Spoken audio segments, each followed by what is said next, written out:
Kamu tahu nggak, hari raya tahun kemarin itu kan ada dua ya, Oh iya. Muhammadiyah terus dijalin sama NU. Oh iya. Aku kan pernah bingung, soalnya ayahnya aku itu suruh batalin di hari pertama. Padahal itu hari rayanya Muhammadiyah. Itu gimana ya? Jadi aku pernah hari raya 2 kali. Itu maksudnya hukumnya gimana ya? Apa aku memiliki hutang? Aku juga bingung sih. Jadi gimana kalau kita tanya Ustadz aja? Emang boleh sedua itu? Ayo kita tanya Ustadz. Ayo. Assalamualaikum Ustadz, saya mau bertanya soal puasa tahun kemarin itu kan ada dua dan itu berjaraknya dekat. Dari pesantren ayahnya saya itu sudah hari raya, sedangkan itu katanya hari raya Muhammadiyah. Dan saya merayakan hari raya 2 kali. Itu saya harus mengkode puasa kemarin apa tidak Ustadz? Ya, Waalaikumsalam warahmatullahi wabarakatuh. Nah, jadi pertama mungkin perlu saya jelaskan dulu hadis dari sahabat Abu Hurairah. Sebenarnya hadis yang mirip dengan yang akan saya sampaikan ini ada beberapa riwayat. Cuman saya bawakan satu saja, yaitu Rasulullah pernah bersabda, kata Rasulullah, ya, sumu li ru'yatihi wa aftiru li ru'yatihi wa in ghumiya alaikum fa akmilul adada, yang artinya kalau kalian itu akan berpuasa di bulan Ramadan, masuk tanggal 1 bulan Ramadan, itu karena kalian melihat ru'yah atau hilal, melihat bulan, ada bulan.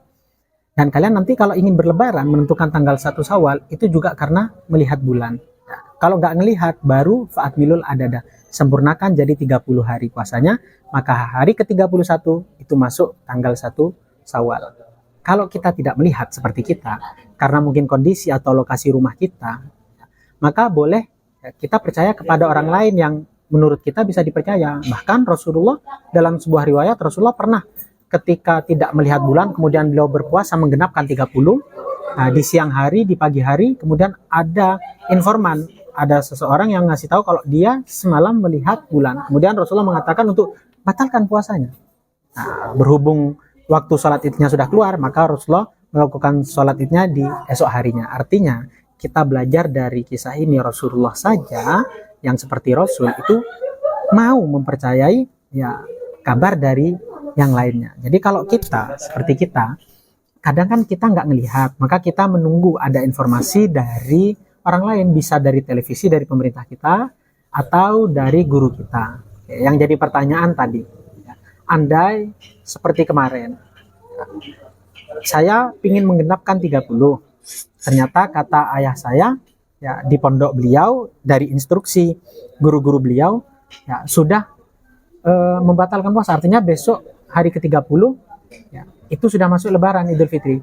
Gimana saya? Ya pertama, kita percaya saja, karena kan juga mungkin Wafia ya, Taufika kan tidak ngelihat juga. Nah, jadi karena saya juga tidak ngelihat sih Ustadz, lantas kenapa tidak percaya dengan orang tua? Atau kalau orang tua ada kabar dari gurunya, ya mungkin dari pemerintah.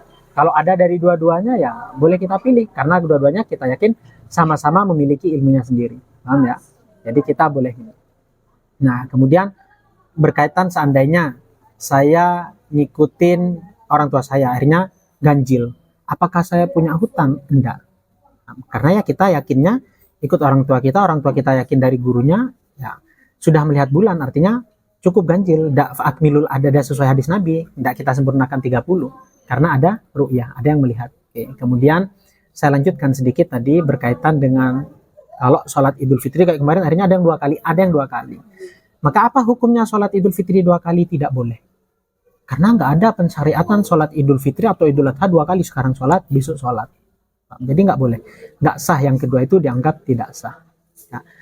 Cuman kalau ada alasan tertentu, ya, ini saya dapatkan di dalam kitab Al-Ilmun Mansur fi Itsbati Suhur karya Al-Qadi Taqiyuddin As-Subki, Imam Taqiyuddin As-Subki. Dalam kitab beliau tadi itu beliau mengatakan ya, kalau kita tidak boleh sholat id 2 kali, itu yang kita percaya.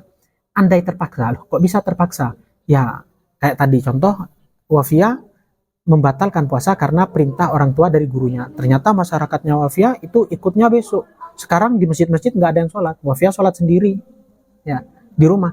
Besok tetap sholat lagi karena takut orang-orang mengira, loh ini kok nggak sholat. Nah, untuk menghilangkan fitnah dari masyarakat, atau seumpama ada seorang tokoh, dia yakin kalau puasanya sekarang terakhir, besok dia berlebaran, tapi masyarakatnya tidak ngikutin pemerintah, tidak masalah. Nah, bagaimana posisi dia yang besok harus menjadi imam, padahal dia yakin sekarang dan sudah sholat bersama keluarga? Apakah boleh dia besok jadi imam lagi? Maka kalau kita merujuk kepada kitab tadi, ya Al-Ilmul Mansur itu karangannya Imam Taqiyuddin As-Subki, di situ dikatakan boleh, tapi tetap boleh sholatnya bukan Idul Fitri lagi. Niatnya tetap mungkin sholat sunnah mutlak atau sholat duha atau lainnya. Ya. Karena kan boleh-boleh saja mereka bermakmum dengan kita dalam hukum Imam Syafi'i. Lantas meninggalkan sisa pertanyaan, bagaimana Ustaz dengan takbirnya? Kan ada sunnah takbirnya 7 kali, kemudian ya, 5 kali. Maka beliau juga di kitab itu dengan sangat sharih atau jelas mengatakan kalau ya hukum takbirnya itu juga tidak membatalkan sholat, dan itu tidak dilarang. Andai kata kalian sholat mutlak sunnah pun kalian takbir 7 kali ya tidak masalah. Nah, artinya ada tujuan tadi, karena ingin menghindari fitnah dari masyarakat atau kita terpaksa harus jadi imam. Ya. Nah, karena kita sudah diminta jadi imam dan kita menyanggupi ya ustadz atau kiai tersebut, maka ya terpaksa beliau. Tapi kalau tidak ada sebab, tidak alasan, maka dilarang dan sholatnya tidak sah. Mungkin seperti itu jawabannya. Ya, terima kasih ya Ustaz. Ya, sama-sama. Assalamualaikum warahmatullahi wabarakatuh. Waalaikumsalam.